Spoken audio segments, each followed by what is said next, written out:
A very good evening to all. Ellarigu namaskara.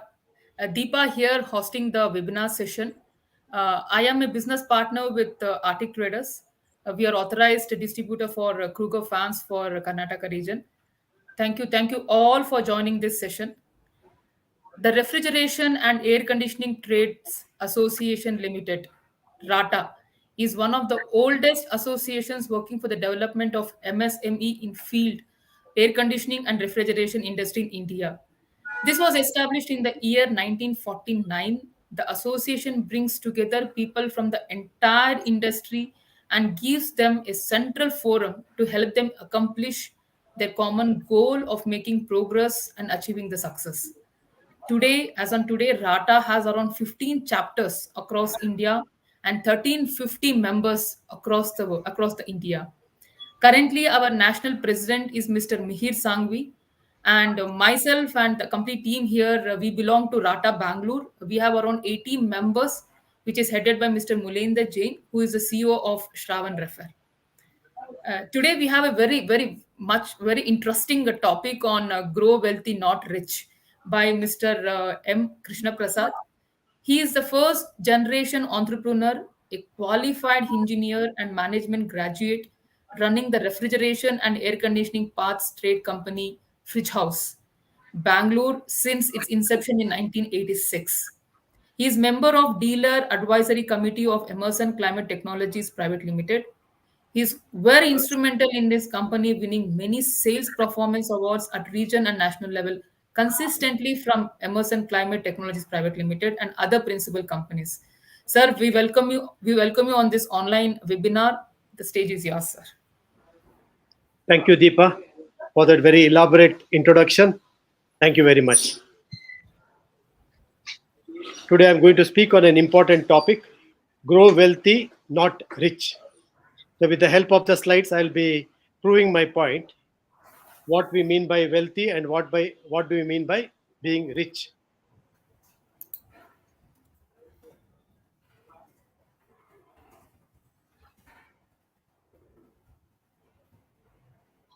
Yeah, this is my first slide.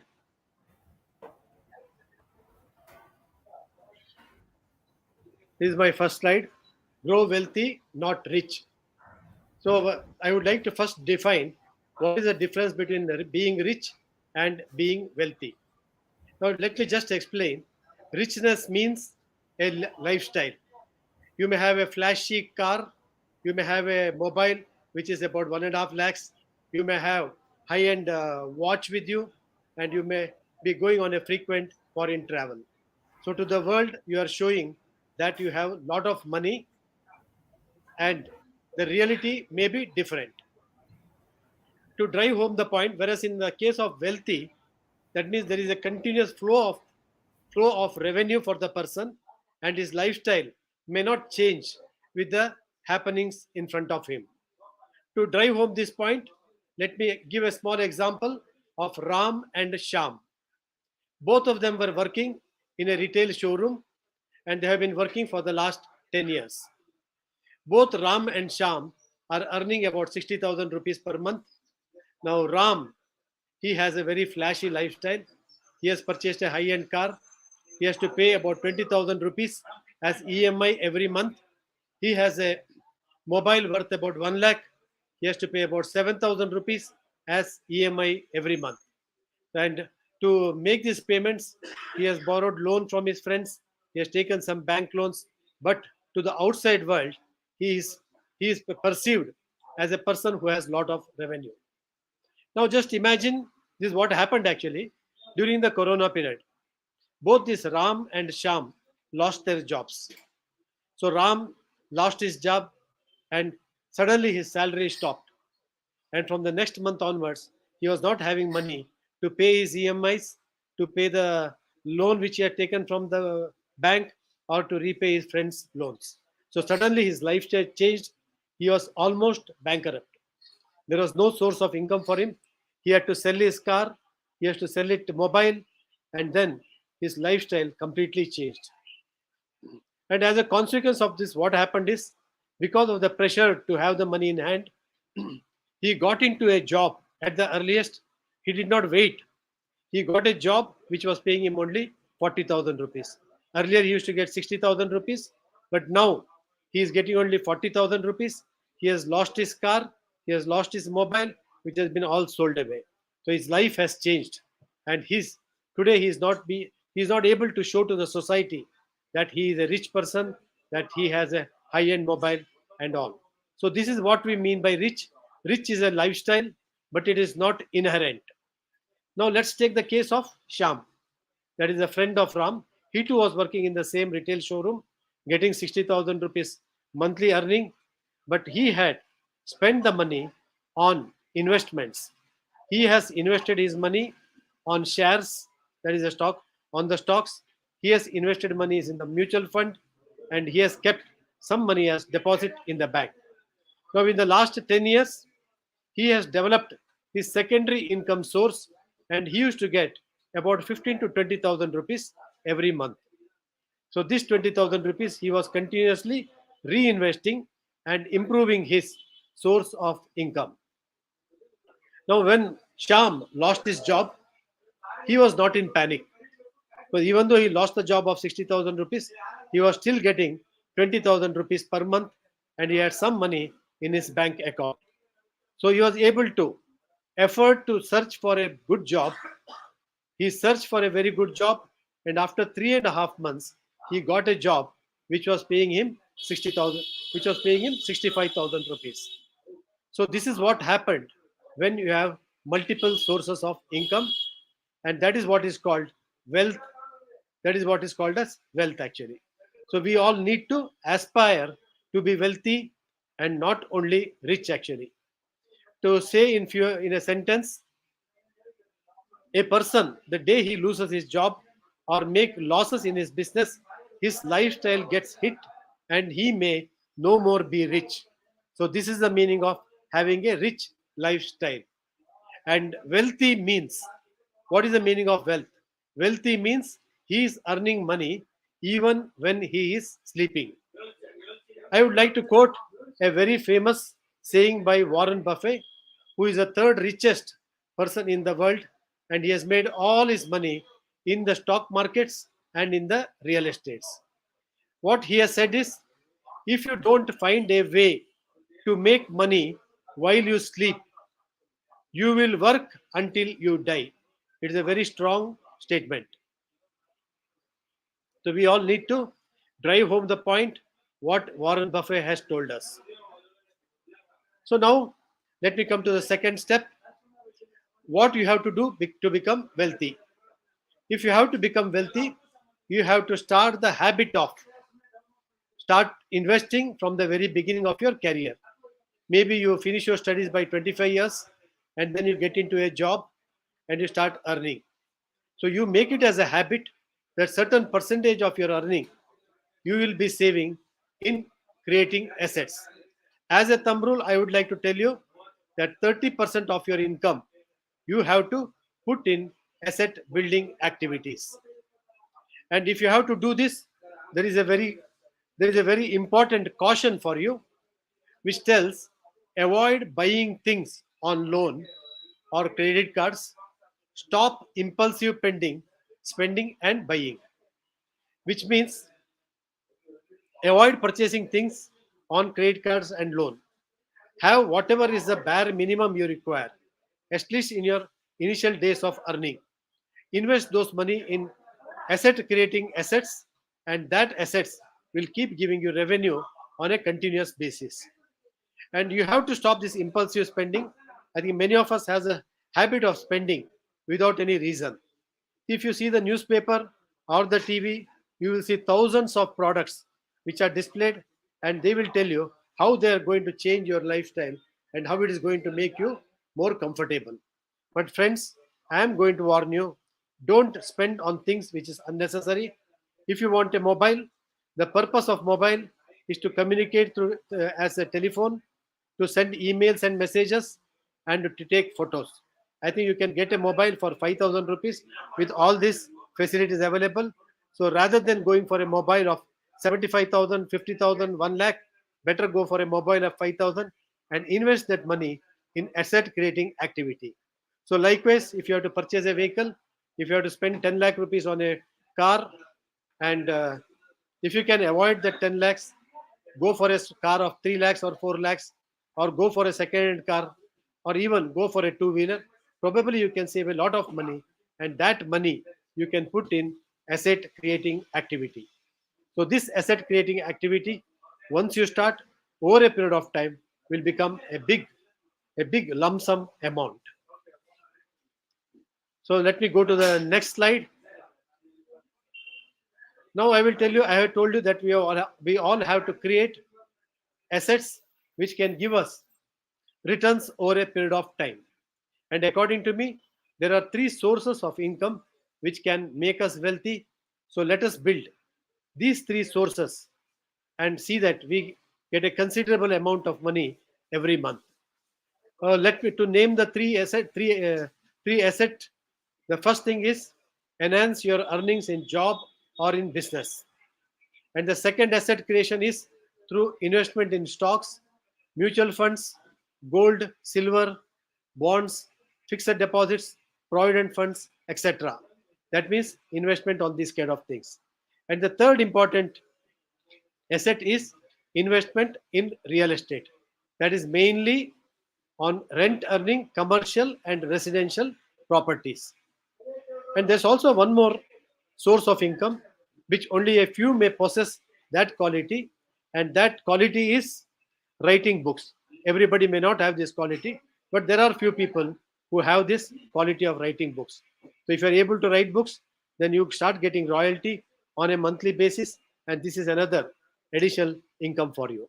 So these are basic three different activities which can give you a permanent source of income. Okay, now as I told you, the three different activities. The first activity is job and business. Let us look how we can improve upon our earnings in the job or in business. First, I will go to job. But before I go to job or business, I would like to quote a statement which tells the rich invest on education, and the poor invest on entertainment.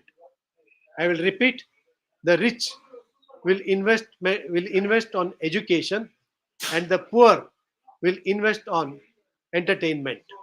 So this is a famous quote. I want all of you to remember this quote.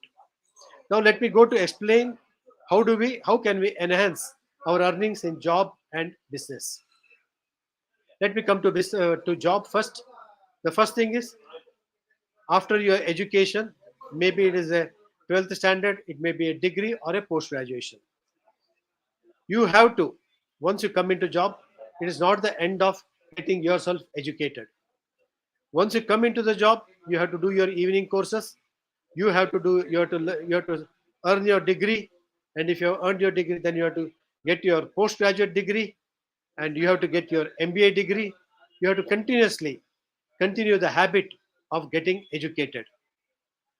In my own experience, when I was working in a company, I have seen at the time of giving promotions, when there are two candidates, one is a diploma holder and another is a graduate engineer. When these two people are given, when it comes to giving a promotion, it is always the graduate engineer who gets the first preference than the diploma holder engineer. Both of them may be doing the same job, but qualification speaks a lot. And even when it comes to the enhancement in salaries, the degrees what you have counts a lot. Degrees also give you more knowledge and make you more competent in your job. Now the next thing is learn skills on a continuous basis. When I mean skill, means the skill may be developing social media marketing skills. If you are a salesperson, developing additional skills on sales.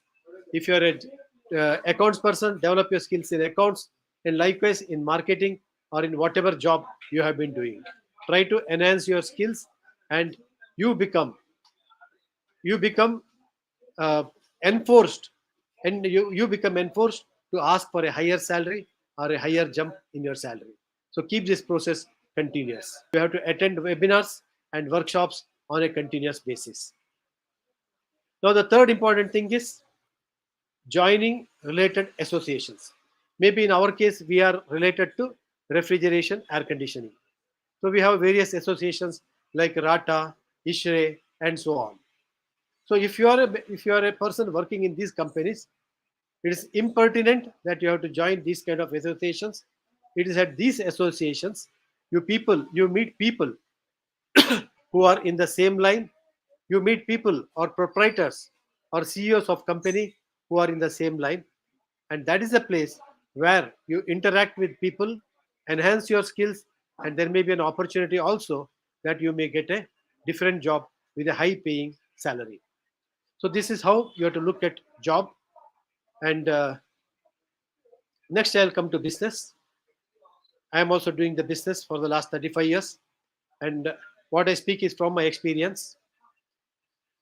Most of I see most of my friends are solo entrepreneurs. When you mean solo entrepreneur means there is one owner and around him there are four people who are working, and most of them are office boys. Most of the decisions are taken by the owner.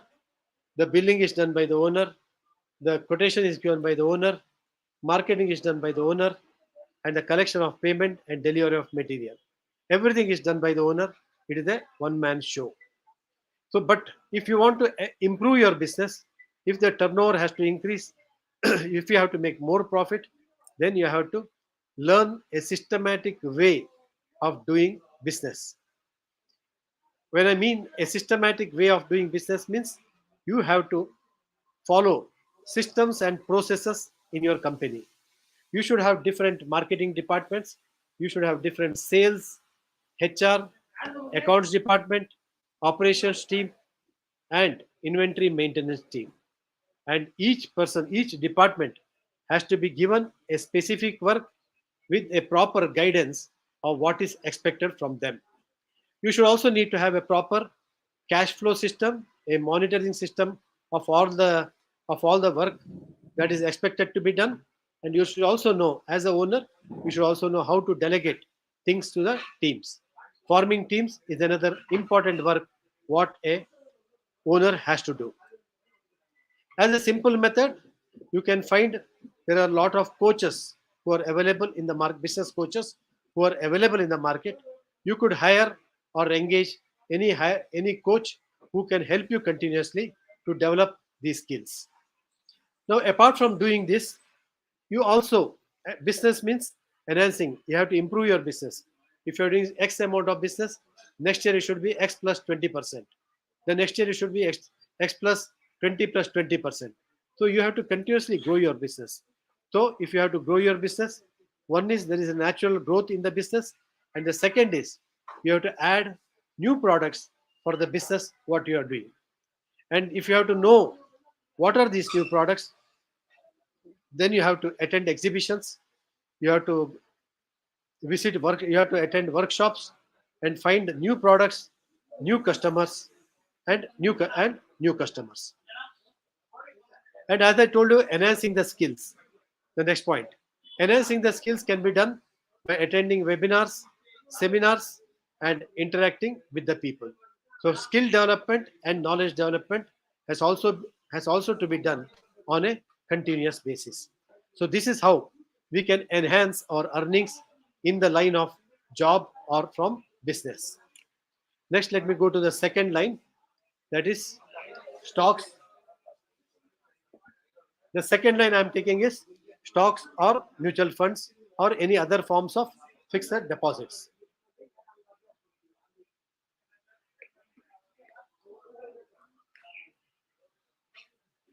When I talk about stocks, many of my friends will caution me or they will warn me. They'll tell me that stocks is gamble, and they'll show me umpteen number of examples where people have lost their hard-earned money.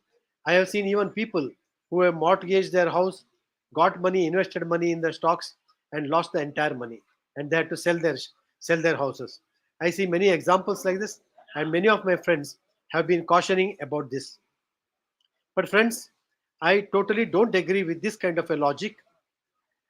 Stocks, no doubt, is risky, but you have to take a calculated risk.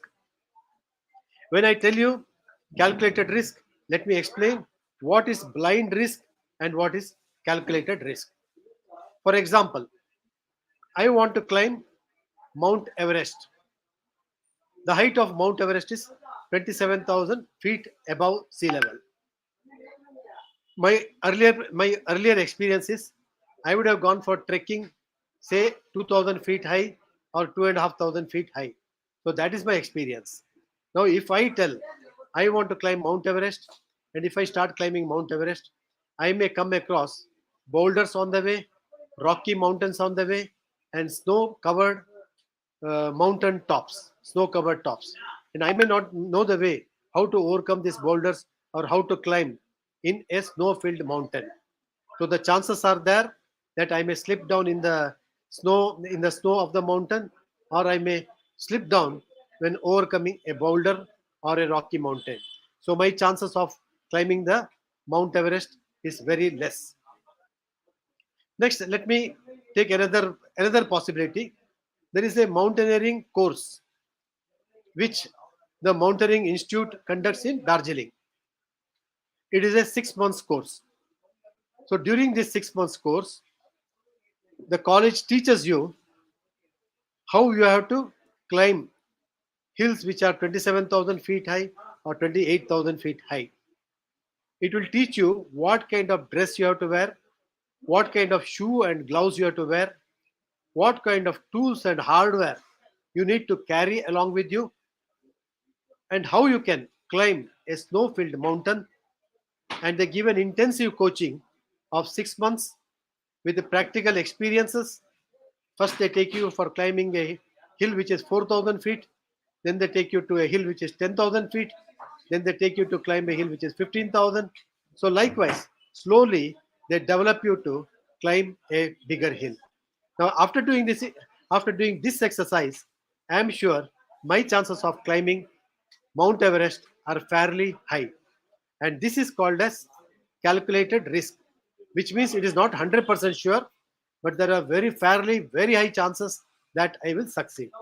So again, when you come to stock market, you have to do calculated risk in investing money in the stocks, and I am sure the returns are going to be extremely good. Just to drive home my point, I'll give two references. In the stock exchange, we have the Bombay Stock Exchange and the Nifty.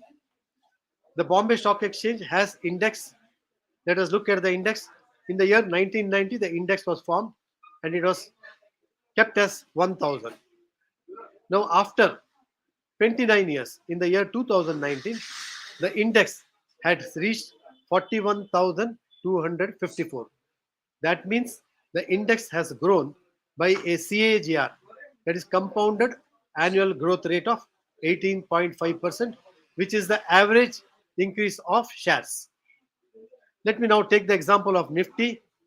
In the year 1996, the index was fixed at 1000, and in 2017, it reached the figure of 10,000, which means again the annual growth rate of index has been 18.5%, which indicates on an average the shares have been growing at the rate of 18.5%.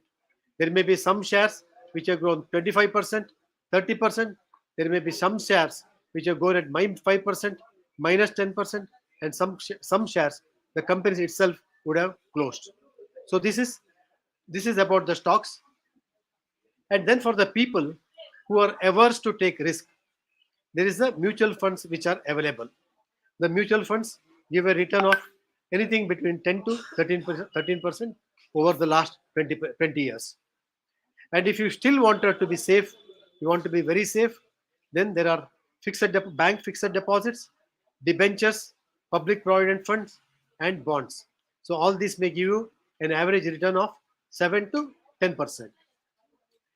And there's also one more very solid investment, that is in the form of gold and silver, that can never get destroyed, and the average returns has been 5%. So you have to take a calculated risk. You have to allocate funds for the stocks and mutual fund, which could be, there is a thumb rule, 100 minus your age is the amount you have to invest in the stocks, mutual funds, and the fixed deposit. So today, if you're aged 30 years, then you can invest 70% on these kind of investment avenues. And if you are 60 years, you can invest about 40% of your amount on these kind of investment avenues. Let me dwell further on the returns from the stocks. I am showing you a few companies. I have taken the amount that was invested in the year 2000, that is January 3rd, and the value which was invested on that date. On Eicher Motor, if I would have invested today, the value would have been 44 lakhs. In Titan, if I would have invested 10,000, the value would be 14 lakh. Likewise, you can see a list of companies, to what level the shares have grown. And Infosys, we Bangaloreans being very familiar with Infosys is very close to us. If you would have invested 9,500 in the IPO of Infosys in 1993, today it would have been 11.2 crores. This is the mind-boggling growth that could have happened in the shares. Infosys could be an exceptional case. Everything cannot be Infosys. Hence, let us not consider that as an example. But it is possible when you invest in blue chips, like the earlier ones, what I have told, that you can get good returns in the shares. On an average, it is 18.5%. However, if you look at some of the select blue chips, Vedanta has given 23% returns, Axis Bank has given 19.66. Likewise, there are many companies which have given you very good returns. Now compare the example of fixed deposit.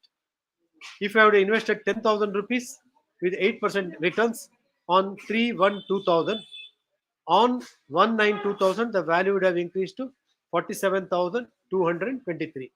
So you can see the difference in returns when you have put the money in bank fixed deposit or when you have put it in the stocks. So for this, I think, as again you tell, many people are afraid in what shares I can invest. The safest method of investing is in the blue chips. The blue chips are the shares which are in the BSE 30 index or in the Nifty 50 index. For example, if I take today companies like Reliance Industries, Titan, Asian Paints, Infosys, Hindustan Unilever Limited, L&T, HDFC Bank, etc., are the blue chip companies. I think investing in these kind of companies, I think our money is safe always. And there are also a few mid cap companies.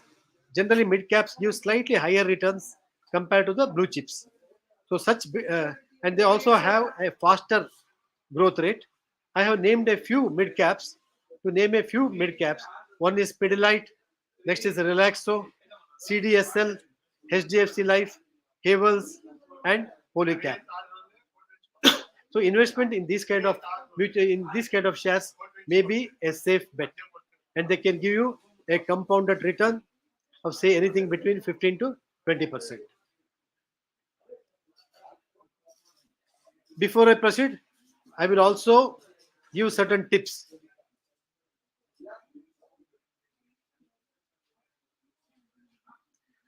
I will give you certain investment tips. Why you have to invest in the blue chip companies. In the blue chip, you have to mainly make your investment in the blue chip companies. As I told you, the share market is slightly risky, and there are companies which can close also over a period of time, and companies which can do very bad. And one more big risk in the stock exchange is manipulation by syndicates. When I tell manipulation by syndicate, it means 10 or 15 members get together, join together. They may be brokers or individuals or some companies itself. They join together and start manipulating the stocks of some small capital company, a company which has a very small turnover. See, the small turnover companies, or we call it as penny stocks or small capital stocks. The people who are in the syndicate start talking very good about this company. They start creating news in the market. That they start creating a news in the market that this company has got a big order of, say, 100 crores, 500 crores, 1000 crores, and they create a news and a buzz, and they start purchasing shares of those companies. So when the shares are purchased with this good news, the stocks start shooting up. Public see this, and after a certain time, public start purchasing these shares. And when the public have purchased a lot of shares and the stock value has gone up, these people who are in this syndicate, they start selling their shares and they exhaust their shares. And after that, the news about the company stops and the share prices crash, and the public who have invested in these kind of companies lose their money. Hence, be very cautious. Please don't invest in small cap companies or in penny stocks. So invest mainly in the index stock. Again, the second point I have is stock investment has again three types of investing. One is investing for a long term, say about 3 years, 10 years, 15 years. Second is short term interest investment, that is say for 10 days, 15 days. And there are people who also do it for a day. They purchase in the morning and sell it in the evening. Apart from this, there are many more types of investment which I am not going to speak about it. That is like the put and options, or futures and options. So these kind of things, which I think I will not get into that because they are a bit risky way of investment. I am speaking this for the people who want to develop wealth over a period of time. And I have been mainly speaking about a long-term investment only. Now, one more tip I can give you is to find out what are the types of shares you should purchase. I told invest in the blue chip companies. I would also like to tell you, invest in the companies which the foreign institutions are buying or the domestic institutions are buying. There are a lot of foreign institutions like Bridgestone. There is a lot of pension funds from Europe and America who are purchasing stocks on a daily basis from the Indian market. So if these companies are purchasing shares, they would have made a lot of study, they would have made due diligence, and they would have found value in those shares which they are buying. So if you are intelligent enough, find out which share a foreign FII has purchased, and then you can think of purchasing such kind of shares. And the same with the domestic institutions. Like there are a lot of domestic institutions like HDFC Mutual Fund, ICICI Mutual Fund, and so many. So you find out what shares they are purchasing and invest on those kind of shares.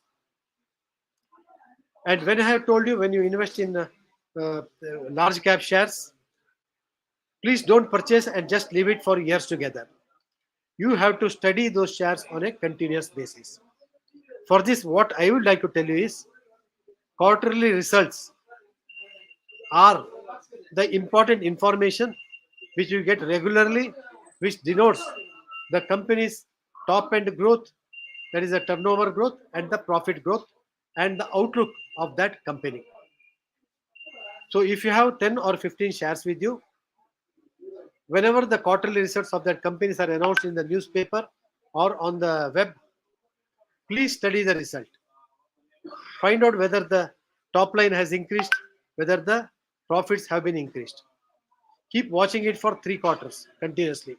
And if you see the results are not positive, and if you see the profits are not growing continuously for 3 quarters, then immediately you have to sell that share and get into some other share which is doing better. So this is the way how you can have a control on the shares and ensure that you are having profit making good shares. So keep doing this diligently on a continuous basis. And that is the reason I told have only 15 shares, 10 from the blue chip companies and 5 from the B group big shares, so that you will be able to monitor them on a continuous basis. So this is about the shares. And next, as I told you, people who want to a bit safe, play safe, they have an option of investing in mutual funds. There are many companies which are doing mutual funds like HDFC, ICICI, Axis Bank, and maybe there are about 50 different companies. As an individual, you have options to invest either directly in these mutual funds or through an agent. But when you go through an agent, you have to pay a commission of 1% every year. which is the agent's commission. And if you go directly, you don't have to pay that commission. Hence, it is better to purchase directly if you are able to do the same. And there's one more important thing for people who are income tax payers. There is a mutual fund called as equity linked savings schemes. This mutual fund gives the benefit of income tax up to 33% for people who pay the income tax. You can invest up to 1.5 lakh rupees in this equity linked savings scheme, and another 50,000 you can invest in NPS, because a total window of 2 lakhs is available under that ATC scheme. And among the mutual funds, there are funds which invest in large cap funds. There are funds which invest purely in mid cap and some in small cap. And then there are sectoral funds, funds which invest on IT stocks, some funds which invest only on infrastructure funds. So likewise, there are different types of mutual funds. Now, you may ask me why a share price increases. So, as I told you, over a period of time, you take a period of 20 years, 30 years, you would have seen that a share movement, the share prices keep going continuously. But it is not a continuous movement. There will be ups and downs, but the overall movement is upside, because the economy in the world keeps improving, the GDPs of companies keep growing. So in between, there can be hiccups, there can be slight slowdowns, but then again it will be recouping and then again increase. Even if you see today, the world situation is not so good. There are the stock market has been falling down across the world. Only India has been a better share market, because we are not seeing the type of drop what other nations have seen. But there are some reasons for share market, for the stocks to go up or down. There are some internal factors, and then there are some external factors. Now, first, let me tell about the internal factors. The internal factors are pertaining to the company. It depends on how the company's turnover has been increasing, how the profits has been increasing, and what is the outlook for the company in the future. Now, let us come to the external factors. The external factors are GDP of the nation, international finance condition, war happening, crude prices, foreign reserves of a nation, and many more reasons why share prices go up or down. But for this, you have to update yourself on a continuous basis.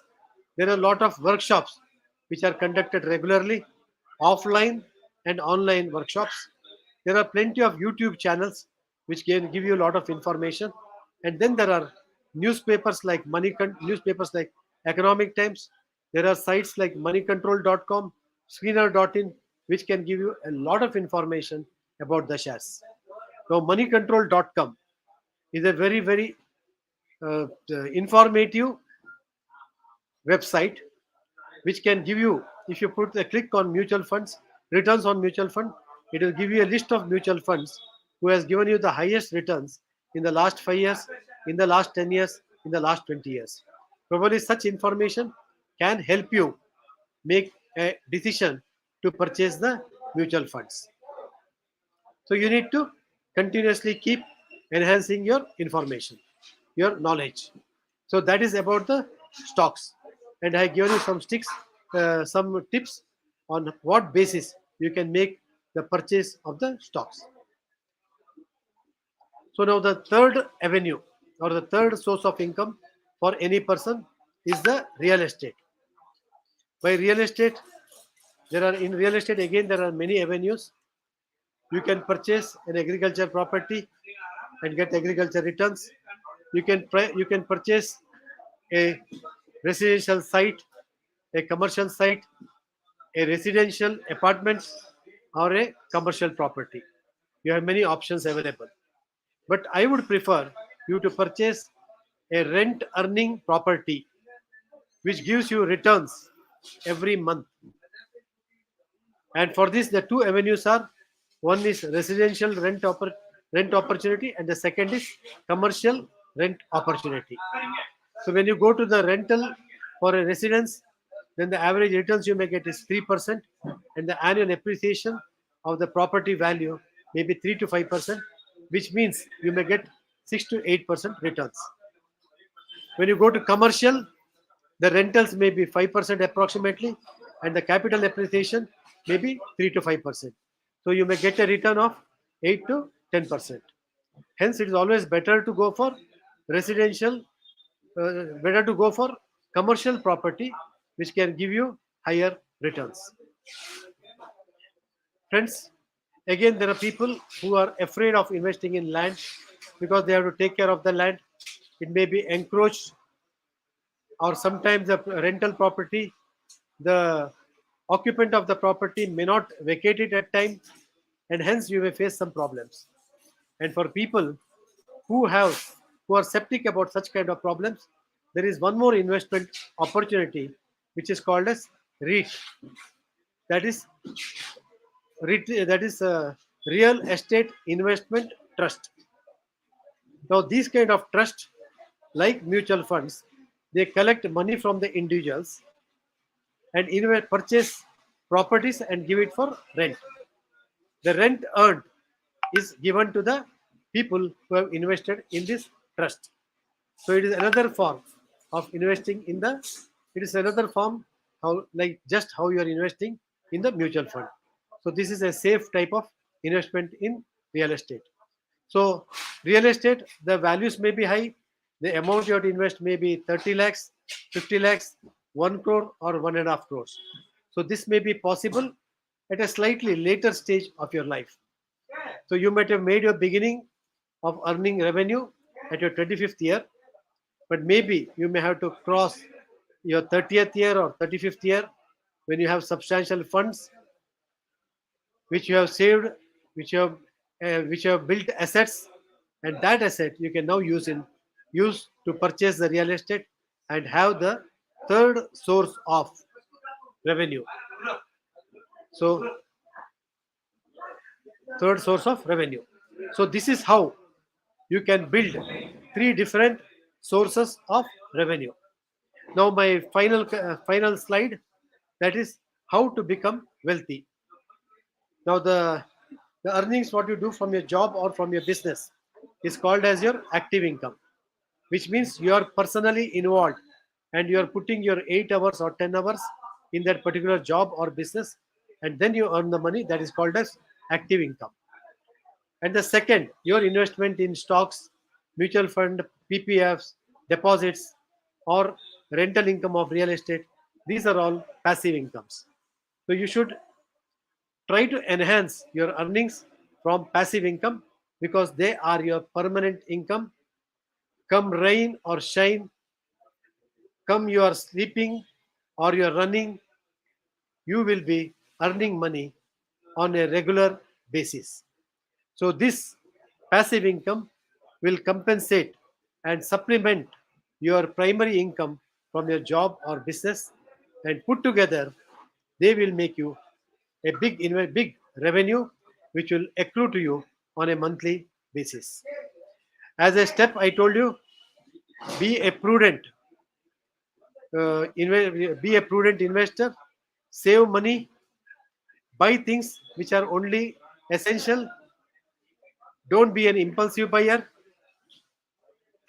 have a habit of investing 30% regularly, 30% of your income regularly on shares and other source of asset building activity.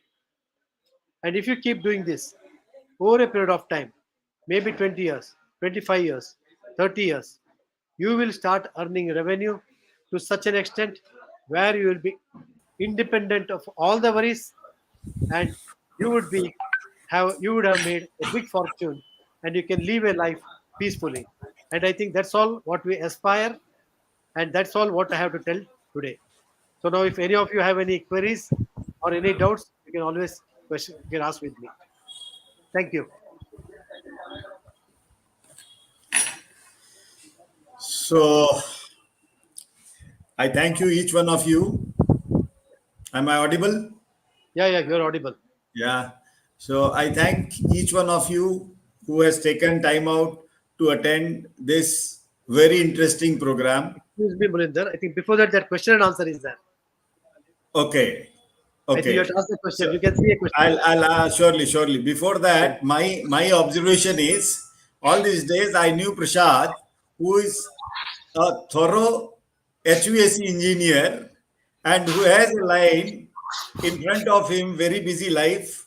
But I didn't know that he has done research on this subject also. Very interesting. Yes. Now coming back, he has presented so many points. Few of them, I'll add one disclaimer on his behalf.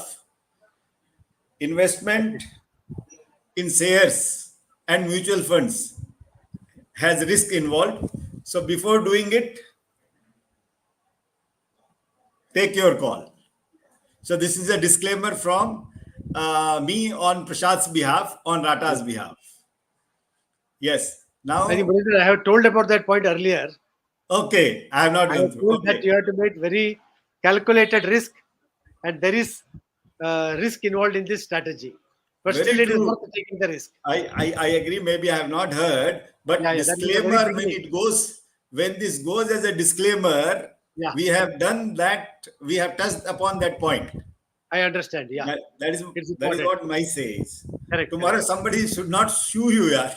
I know that. Yeah. It's an important So disclaimer. yeah. So I can see one question from Nagraj. What investment strategy fits me best? Okay.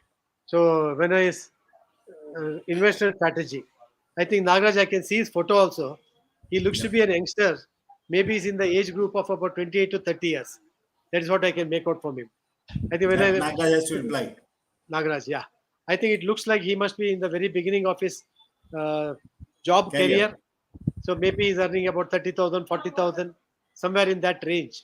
So for a person like Nagaraj, I would suggest you make a, I had put a thumb rule that 30% should be your savings and that should go for investment. So if it is possible, okay, maybe plus or minus 10% is acceptable. So I would say at least 20% of your earning, you keep it aside and start investing that in the shares or mutual fund. As we told you, take your call, do lot of studies, and the disclaimer is always there. I think you start investing on the shares regular basis, and maybe over a period of 5 years or 10 years, the kitty what you have would have grown to a big amount and would help you at that stage. That's what I would like to tell Nagaraj. Thank you. Yeah. I couldn't see any more questions. So I feel most of the people are, yeah. I have one more question from Mr. Subramaniam NS. Excellent narration on becoming wealthy person. Till now, I had not heard such a beautiful information. Oh, so it is not a question, rather, it's an appreciation for you. Okay. Very good Thank you. presentation, Prashad. Yeah. Thank you. And one more, Mr. Uh, Thiru Thiru, Misharasu. Tirunamapu. And he is saying India is always safe in economical because we have the custom of saving so that we can come out from any economical crisis, even globally down. Very true. Yeah. Very true. That's very true. Yeah, that is right. For example, Yes. if you see the US market, today, if I get a job, I'm 25 years, and if I get a job, tomorrow, there are 101 companies which will give me loan for purchasing a house, which will give me loan for purchasing a car. They'll give loan for everything. And the risk is to suppose I become, if I lose my job, I'm in a big risk. But the companies in America take such a big amount of risk, and indirectly they also put their total economy on risk because the amount of loan a person on his head is tremendous and terrific. That's why the True. US or the European economies are very fragile, whereas in India we have a habit of buying loan Savings. only when we have some fixed deposit or we have some money. If I had 10 lakhs in my pocket, I may take I may take a loan of 5 lakhs and then invest on a property. This is our mindset, and that's why the Indian economy is strong and we bounce back very fast. And second, one more thing, there is the country's economic situation also matters a lot. When a country has a stable economic scenario and where things are growing on a positive direction, the share market takes its clue, and the growth of share market also is very high. You would have seen when the economic scenario, when the political scenario was unstable, you were not knowing when the government falls, the share market was not going up. It was just going up and down, and the growth was very slow. So the political situation of the country is also a very important factor for the increase in the share value. So true. Yes, Mr. Rasul. So let me once again thank you all to taking time out to attend this program, and let me congratulate Prashad. He has touched so many critical and difficult points in such a explanatory and simple language. So very big thank you to Prashad. And yeah, this video is available on YouTube. In if anyone has missed it, please do visit this. And apart from that, on behalf of Rata, I am Mulendra Bengani, President Rata Bangalore chapter. I request people who are not member of Rata to become a member. You can contact me or Mr. Prashad or any of the managing committee member to whom you know. My number is 9901 770140. So anytime you can reach out to us. Thank you. Thank you, everybody.